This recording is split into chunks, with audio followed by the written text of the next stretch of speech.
प्रितीच्या भयणी भावांनो, आयज आमी पळयता शुभ वर्तमानांत जेजू एक प्रश्न विचारता.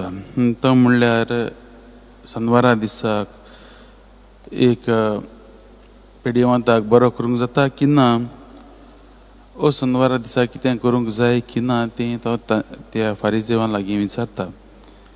हें कांय करिना जावन विसव घेवच्या दिसाक तें करून आमी देवाक मान दितात काय ना, वो आमच्या मदें कोणूच आयलो, आमच्या लागीं कोणूच आयलो ताका आदार जाय, ताका आदार करिनासतना आमी आमचो कायदो पाळप हो गरजेचें काय ना, असलो प्रश्न जेजू आयज आमच्या मुखार दवरता.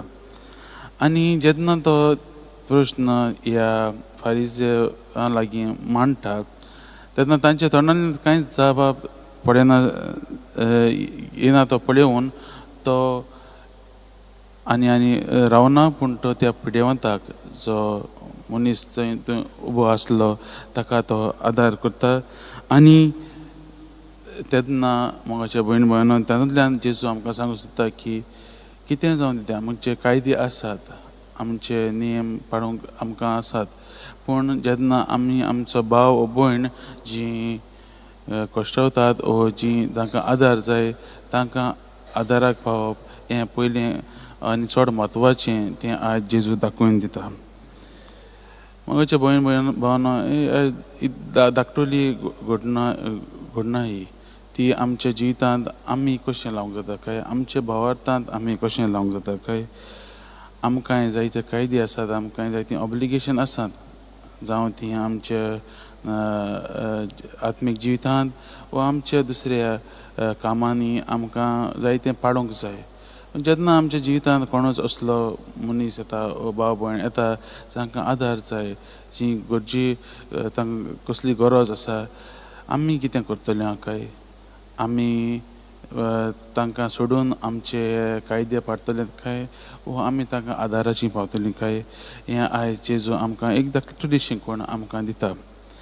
आमी आमचे आयज तो म्हणटा की कितें जावन दितें, आमी आमकां लायक आमचें उदाहरण घेत जाल्यार आमकां आयताराचे मिसाक वचपाक हें आमचो कायदो, हें आमचो संडे ऑब्लिगेशन म्हूण आमी म्हणटात.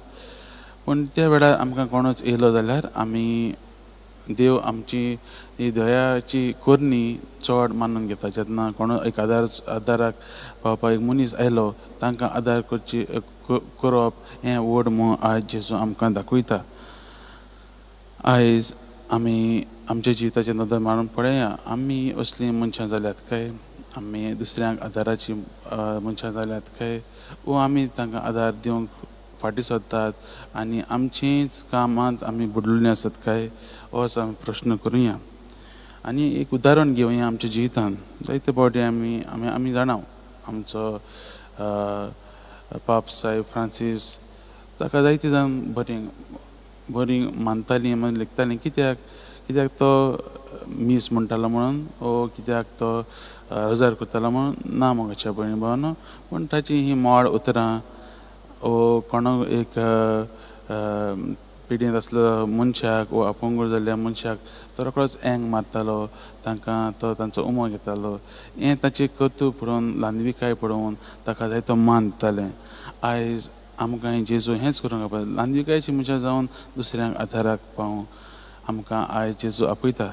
आनी आमी हेंच मागुया मोगाच्या भयण भावांनो, हीच कृपा मागुया, असलींच मनशां जावन. कित्याक जेजूक जाय आमी असलीं मनशां जालीं, आनी जेजूक अशें मानता, असले मनशां ताका मानतात जीं आपल्याकूच खाली करून दुसऱ्यांक आदाराचीं जातात तसलीं.